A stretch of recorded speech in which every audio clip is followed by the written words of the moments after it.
Good evening, I'm David Nicholas. Next on CMU Public Television, Congressman Dan Kildee joins us here on Capitol Report. Welcome to Capitol Report, a weekly discussion with your elected officials on the issues and concerns that affect you.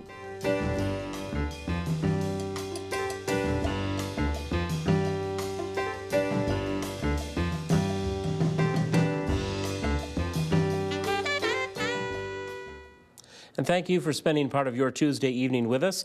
We welcome to this program for the first time Congressman Dan Kildee, Democrat from Flint, serving in his first term for the 5th District. Congressman, good to see you, sir. Thank you. It's good to be here. I'd like to begin first with two high-profile debates that are being litigated in the courts. First, the recent now U.S. Supreme Court decision in the challenge dating back to the voter referendum from 2006, upholding Michigan's ban on using race as a factor in college and university admissions, essentially the use of affirmative action.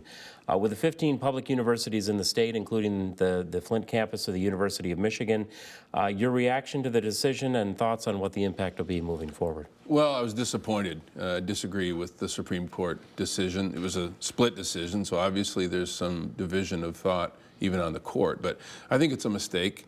I do think that it's clear that we can't simply, with the wave of a wand or a simple enactment of new law, erase generations of discrimination that has resulted in an entire class, an entire race actually not being able to have the same kind of access to higher education or to any other opportunity that they otherwise would have. So the real question when it comes to how we erase generations of discrimination is how quickly we think we want to get to that point where we have fully provided equal opportunity.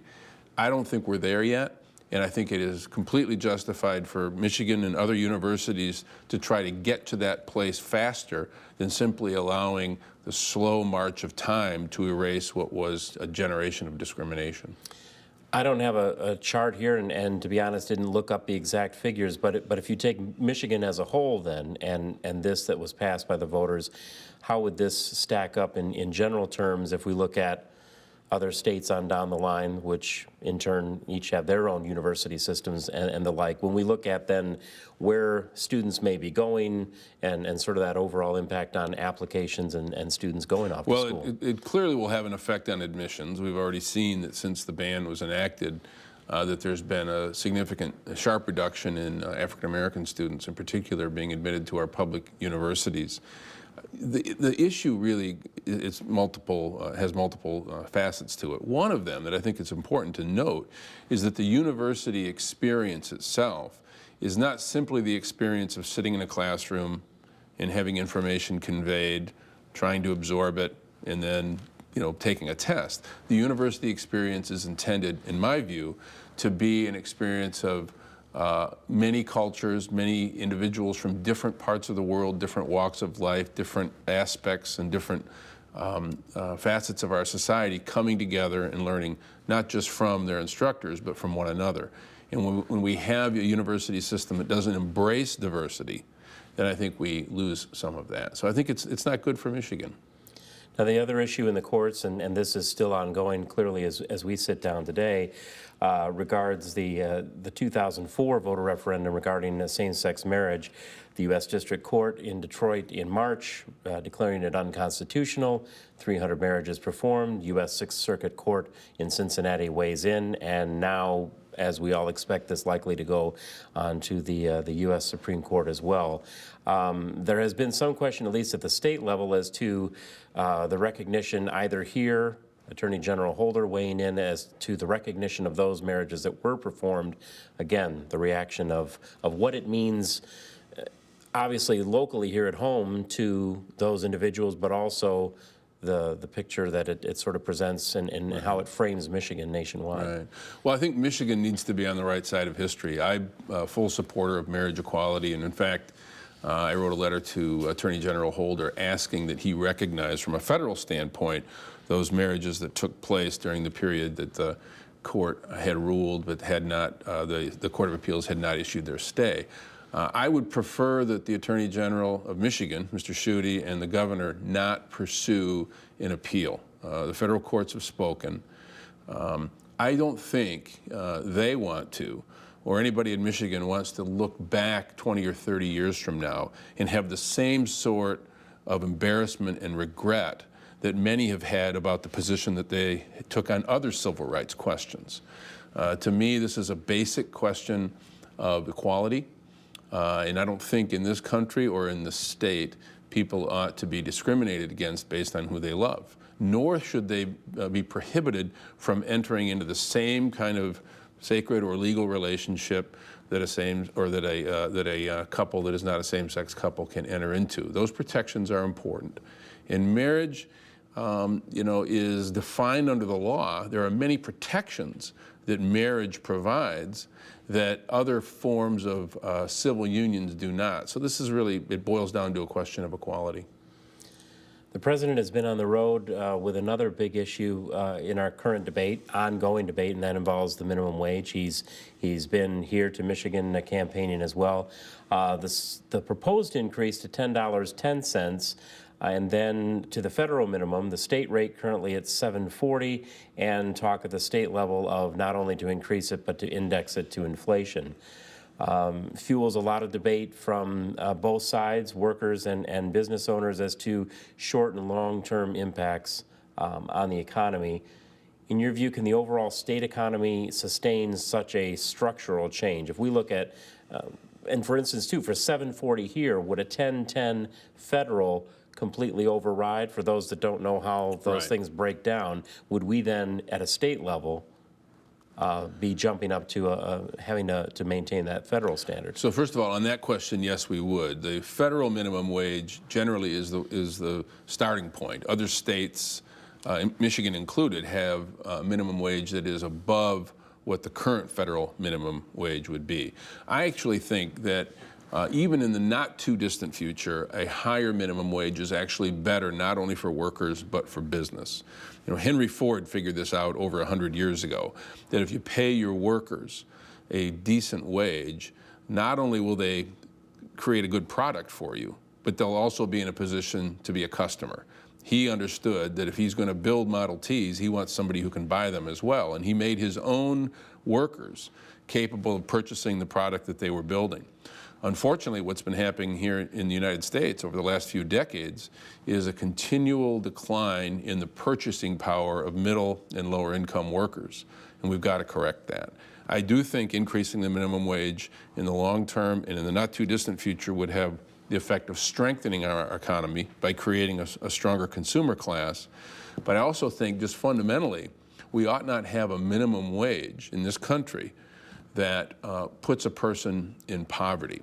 Because what ends up happening is the federal government ends up subsidizing employers who are unwilling to pay a living wage through the Earned Income Tax Credit or through other benefits, because a person is in poverty that they end up getting as a result of not having wages that keep them from having to turn to their government for the basic elements of survival.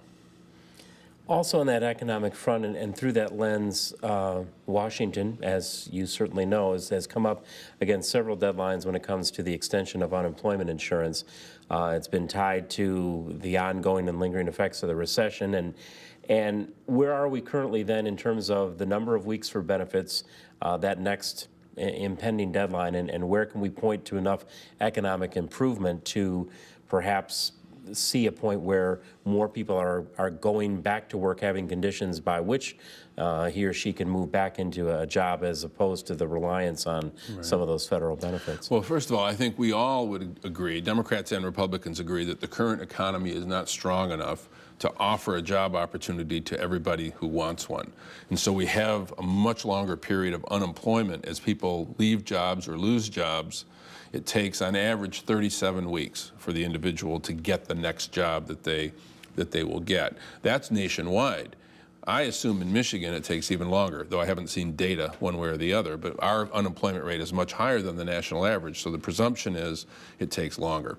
So the question is not whether or not the economy is capable of putting people back to work. Everybody seems to agree that it isn't. We have different reasons to account for that, but we agree that it's not moving fast enough.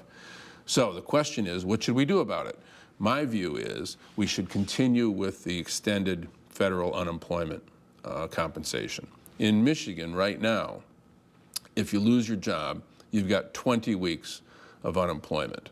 And even if we use that national average of 37 weeks, the question we have to ask ourselves, what happens to those workers from the 20th week when their unemployment benefits run out and the 37th, 38th, 39th week when they find a new job? What happens to that family?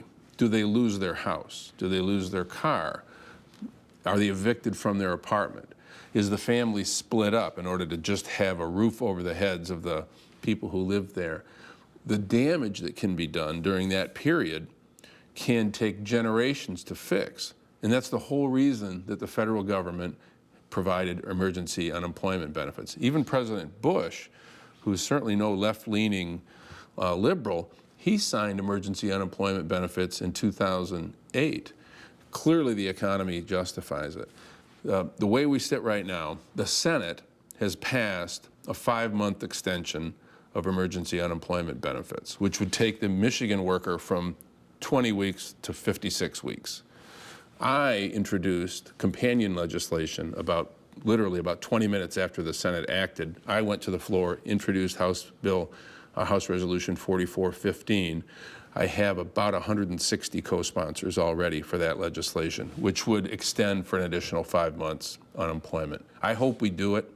I disagree with many of the critics of this who say that people who receive unemployment compensation would rather get unemployment than find a real job. I suppose they could conjure up a story about somebody who would rather collect unemployment than work. But the vast majority of people, virtually everybody I've talked to, would trade a job for an unemployment check any day. And I think it's a little condescending and I think somewhat cynical for some of the critics to assume that those receiving unemployment compensation don't have the same principles that those offering that opinion have. I think most Americans, most people I know would rather work any day of the week. Is it harsh or is it fair to put conditions on receiving those benefits? And this gets into sometimes a sensitive line of debate, but a lot of people that are working say, well, if I get caught doing this, that, or the other thing, I'm going to lose my job. Can't we apply that same level of testing and oversight to those receiving unemployment? Others then say you're putting a stigma or a sense of discriminatory judgment on people. Well, it's kind of a slippery slope. Yeah, and there are limitations as it is right now. There is a requirement that you be looking for work in order to receive unemployment compensation. In the Senate passed legislation, which has the same language in my bill, we do have the job training program that if you're unable to look for work and you lack skills that would put you into the workforce, you need to make yourself available to some of the state-run job training programs. So I think it's perfectly legitimate to have certain eligibility requirements, but I think in some ways that argument masks the larger argument, and it's the argument about what we should be doing in this country to get to full employment in the first place. And I think that's where the bigger problem exists. In the meantime, we should provide help, but we should be spending as much time focusing on what we should do to get the economy rolling again, and we really haven't spent nearly enough time on that in Congress or on a lot of other important issues. Rollout of the Affordable Care Act did not go smoothly. We're not breaking news on that front, right. Although in the intervening time, more people have been able to sign up.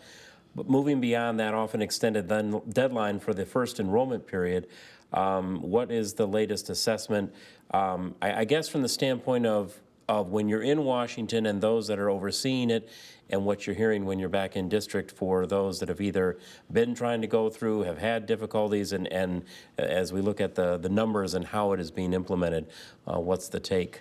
Well, a snapshot as of today. Well, initially, most of the calls we were getting were from people who were having a difficult time navigating the website, and that was a disaster. I don't think there's any way to sugarcoat that. I think the president took responsibility for it, as he should. I was very disappointed that the signature policy initiative of his administration received so little attention in terms of the technical aspects of the rollout. Having said that, they seem to have gotten that under control. As of the extended deadline, we have 8 million people who have signed up, which was more than what was expected, or was the benchmark. And it does look like of those who signed up, a substantial percentage, over 35%, are of the younger, fitter, healthier class, which is what we really need to make the system work. So, you know, a lot of the hyperbole around the Affordable Care Act is what we hear in Washington. It's either defend it without exception or vote to repeal it with no alternative. And my view is, you know, let's get it right. The whole idea was to make sure that people have access to health care. They can't lose their health care because they get sick. They can't be denied health care because of a pre-existing condition. And we try to add many more people to the health care coverage rolls by expanding Medicaid, providing subsidies for those who need subsidy in order to purchase health care, and then provide the employer mandate. And then obviously get people to the point where they're Medicare eligible. The architecture works, but there's no excuse for not getting the technology right. And I think now that we've turned that corner, we should focus our attention on any of the other problems that come up. And remember that this was all done to try to achieve a goal that goes back to Franklin Roosevelt's time, and that nearly every president, including Richard Nixon, articulated a need to address. So I think, you know, it was a big step in the right direction, but we've got to get it right. Whether we're talking health care or wages or all these things we've looked at so far, your hometown, mine as well, is kind of like you can take the snapshot and the example of economic challenges. And when we look specifically at the city of Flint, recently denied a third round of the SAFER grant. I'm not sure that everyone knows what the acronym, the framework of that is. What is the impact there? What was it intended to do? And what do we now see as a result?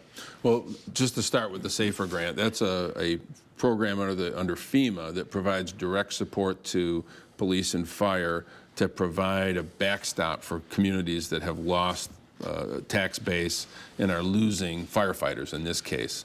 The city of Flint had 2 consecutive FEMA grants. Recently, we were able to get the city of Saginaw a SAFER grant. Flint did not qualify this time, mainly because FEMA ran out of money before Flint's layoffs were to be enacted. I think it's a mistake in the way FEMA calculates need. I don't think it should be based on the timing of the layoffs. It should be based on what the overall financial situation is. But the point that you make is an important one. Places like Flint, and you could include Saginaw and maybe 50 other American cities that are part of our old sort of industrial heritage, have been left behind. We don't have, at the federal or state level, policy that supports these important urban assets as an aspect or a part of our future. And because they are going through a struggle, doesn't mean that their history is ending. It just means that we've gone through a period of time where these older industrial cities need to sort of repurpose themselves for the next economy, and it takes time. During this period of population loss, we need to have policy that supports redevelopment of those places, starting with clearing away the blight and abandonment left behind. That's where I've spent an awful lot of time on that myself. Goes to the history of the land bank and so forth, certainly. Right. So it's a big question, and it's one that is important to Flint, certainly important to Saginaw, but is actually a bigger challenge that I think Democratic and Republican administrations in Washington have failed to address, and that is the importance of these places in our future, to make them an asset rather than something that we have to continue to spend money and energy remediating. It's an important challenge, and it's one that I don't think we have enough attention on. If we look at any of these big urban manufacturing centers here in Michigan or elsewhere, as you noted too, how much green space can we create? Does one eventually take lines that were here, and can you literally shrink it down to here, give this off to the suburbs? We're still living through the growing pains or shrinking pains right now. The recent MLive report in the Flint Journal that Genesee County right now is the 3rd fastest shrinking area in the country. And as we noted, your role with dealing with blight, the startup of the land bank, where is, no pun intended, the end of the road for areas like this to looking at what we had, where we're at, and what a future picture of these areas is really going to look like? Well, I think it challenges our planning notions in this country because we have a relatively short history. We've had one period of growth followed by this period of decline. And if we look at other places around the world, we would see that those with the longer histories have periods of expansion and contraction followed by periods of expansion. In order to position these cities for growth in the future, we have to do what you said. Clean up the blight and abandonment, open up green space. If an open green farmland is a natural place for redevelopment, think about what we could do with open green space in a city that already has infrastructure, that's close to hospitals, that's close to universities, that has sort of the bones of a city already in place rather than having to rebuild that somewhere else in order to attract development. But we really have to challenge conventional thinking around land use, because in this country we do have a relatively short history. We can't see the current decline of these cities as the ending of a birth, life, and death of a city, but more of another wave or another period where they're having a period of growth followed by a period of contraction, hopefully followed by another period of growth.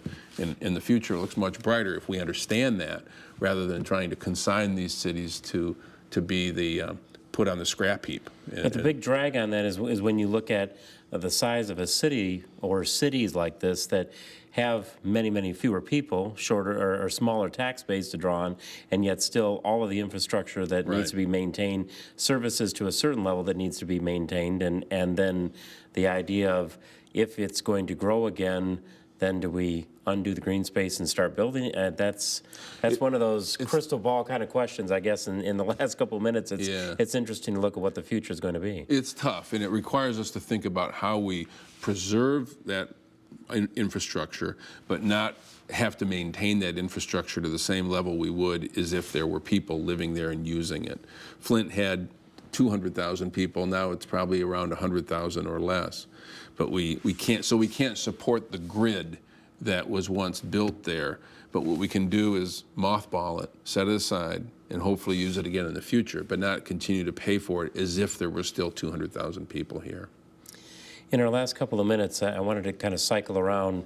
When we began talking about the court challenges, we've got voter referendums that passed, challenges that come through the courts to that. Certainly, you have the experience of knowing what it's like to have legislation that is passed that then becomes challenged through voter referendums and these cycles. When we look at things like this and you get into the debate of whose voice really needs to be heard, the voice of the people versus somebody else's voice that gets a louder voice through a number of ballot issues, good or bad for democracy under the banner of freedom, but are all these pendulum back and forth debates a good thing or a bad thing in the long run? Well, I think increased debate, increased engagement by more people is always a good thing. Even if we don't agree with the result, I think we can all say that democracy works best when more people are engaged. My big concern is that we conflate speech and money. And if we do that, the speech then becomes something where we all have free speech, but those with more money have more free speech. And that's something we really have to be careful about. It's a dangerous track that we're on. It's one that the courts have yet to deal with effectively, and I think the Congress and state legislatures are going to have to. This is a real challenge to our democracy, and it's something that I think we ought to be paying a lot of attention to. With the court having already weighed in to the extent that they have, there's certainly some big money people on both sides that are more than willing to send an awful lot of money to an awful lot of campaigns on both sides of the aisle heading into the election cycle. What kind of impact will we see? How ugly will it get? How much money is going to be spent? Well, there will be millions. I mean, I have a friend of mine who represents a district in Minnesota. There's already been $4 or $5 million spent against him, and it's only April, and the election's not till November. The kind of money that we're seeing come into these races is really beyond anything we've ever seen before. $1 billion to elect a president or more? For sure, likely? For sure. I mean, and this is just not what the framers imagined. What we need to do, money is a part of the process for sure, and it always has been, and it will be going into the future. But when money becomes speech, not when it just purchases access, but when it actually becomes the method by which we elect people, that's when we really have to wonder if our democracy is being challenged. My view is that corporations are not people and money is not speech. And we ought to be able to reasonably regulate the amount of money that individuals can spend on political speech. If we can regulate who can drive a car, we certainly ought to be willing to regulate how much money we think each individual should be able to spend in order to affect the outcome of an election. When it's something as precious as our democracy, we ought to be willing to have that conversation. And I'm hopeful that we'll be able to do that in the coming months and the coming years. Well, with all these things going on and much more that we didn't even get a chance to get to, appreciate you spending some of the in-district time to come and talk with us today. Thanks so much for being here. Thank you. It's good to be here. And thank you for joining us as well. We've been talking with Congressman Dan Kildee, Democrat from Flint, representing the 5th District. A reminder, the program will be repeated in our overnight cycle tonight and soon will be posted to our website. Go to WCMU.org, click on WCMU Productions, and we'll take you to the link for Capitol Report. For Chris Ogazali and all of our crew here, thanks for joining us, and we'll talk again. You've been watching Capitol Report. Join us again as your elected officials speak to your concerns on current issues.